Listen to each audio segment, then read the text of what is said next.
Good morning all of you. आज की class में हम 6 अंक के प्रश्न सॉल्व करने जा रहे हैं। क्वेश्चंस देखिए आपकी स्क्रीन पर। कन्हैया सिंडिकेट ने 10 रुपए वाले 20,000 अंश 2 रुपए प्रति अंश प्रीमियम पर निर्गमित किए। राशि निम्न प्रकार दे थी। आवेदन पर 3 रुपए प्रति अंश, आवंटन पर 5 रुपए प्रति अंश जिसमें कि प्रीमियम भी है, और शेष याचना पर। सभी राशियां यथासमय प्राप्त हो गई। कंपनी की पुस्तकों में जर्नल लेखे कीजिए। तो यहाँ पे कन्हैया सिंडिकेट ने 20,000 अंशों का, जो कि 10 रुपए वाले हैं, निर्गमन करना चाहा, और ये निर्गमन 2 रुपए प्रति अंश प्रीमियम पर करना चाहा। यानी कि जो निर्गमित मूल्य होगा अंशों का वो कितना होगा, 10 धन 2 बराबर 12 रुपए में अंश क्या होंगे, निर्गमित होंगे। अब इस 12 रुपए को कैसे लिया जा रहा है, इस 12 रुपए को किस्तों में लिया जा रहा है। 3 रुपए आवेदन पर, 5 रुपए आवंटन पर, और शेष तो 3 और 5 8। और वो प्रीमियम जो 2 रुपए है, जब भी प्रीमियम दिया जाता है तो प्रीमियम मिला के आप यहाँ पे टोटल लिखेंगे। प्रीमियम को मिला के, जैसे कि मैंने बताया 10 धन 2 कितना हुआ 12, तो आप यहाँ पे 12 प्रीमियम को मिला के लिखेंगे। और जब यहाँ पे शेष हम निकालेंगे तो 12 में से हम 8 घटाएंगे तो यहाँ पे आ जाएगा 4। तो गलतियां बहुत सारे बच्चे यहाँ पे करते हैं, 12 की जगह क्या ले लेते हैं, 10 ले लेते हैं, और 10 में से 8 को जब घटा देंगे तो यहाँ गलत आ जाएगा, कितना आ जाएगा 2।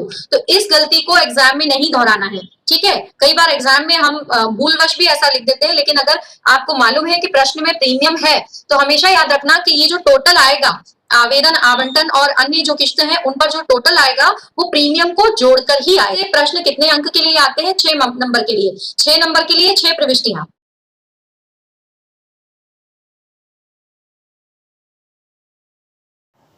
पहली एंट्री होगी बैंक खाता डेबिट अंश आवेदन खाता से, और राशि होगी 20,000 गुणित 3 60,000 60,000 आवेदन राशि प्राप्त करने पर। यहाँ पर हमारी दूसरी एंट्री होगी, हम आवेदन राशि को अंश पूंजी खाते में हस्तांतरित करेंगे। अंश आवेदन खाता डेबिट अंश पूंजी खाता से 60,000 60,000। आवंटन राशि 5 रुपये दी गई है जिसमें कि 2 रुपये प्रीमियम है। तो हमारी प्रविष्टि होगी अंश आवंटन खाता डेबिट 20,000 गुणित 5 करेंगे तो 1 लाख रुपये आएगा। अंश पूंजी खाता से 60,000, प्रतिभूति प्रीमियम संचय खाता से 40,000 जो कि 20,000 गुणित 2 करने पर आता है। आवंटन राशि प्रीमियम सहित देय होने पर, ये नरेशन आप लिखेंगे यहाँ पर। इसके बाद आपकी 4th एंट्री होगी, आवंटन राशि प्राप्त करने के लिए बैंक खाता डेबिट अंश आवंटन खाता से 1 लाख रुपये 1 लाख रुपये। 5वीं एंट्री याचना के लिए जो कि 4 रुपये है, अंश याचना खाता डेबिट अंश पूंजी खाता से याचना राशि देय होने पर 20,000 गुणित 4 80,000 रुपये 80,000 रुपये।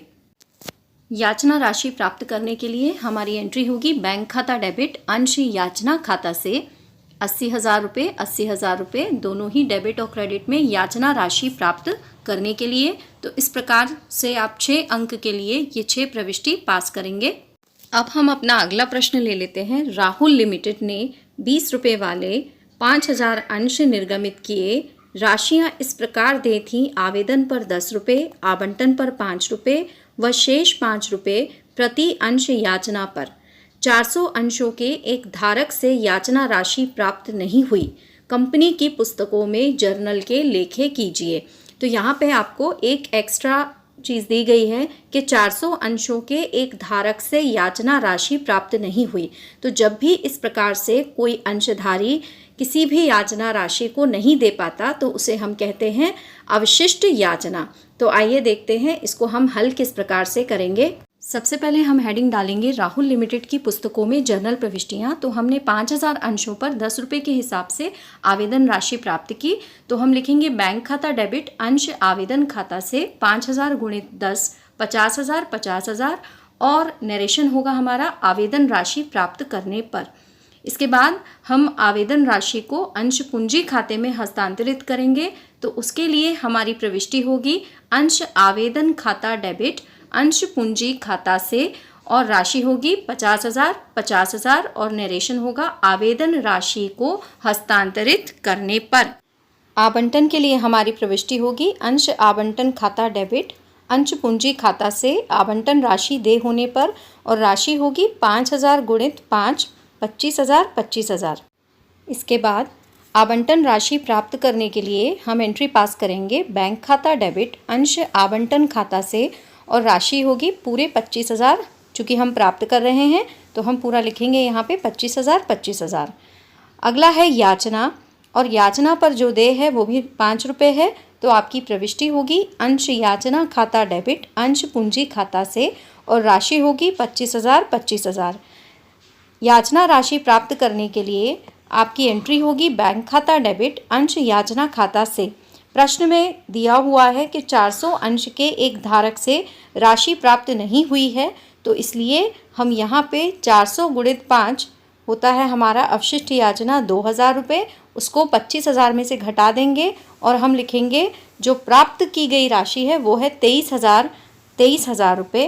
तो इस प्रकार से आपको 6 प्रविष्टि 6 अंक के लिए पास करनी होंगी। अगली क्लास में कुछ और 6 अंकों के प्रश्न के साथ मिलेंगे। तब तक के लिए थैंक यू एवरीवन।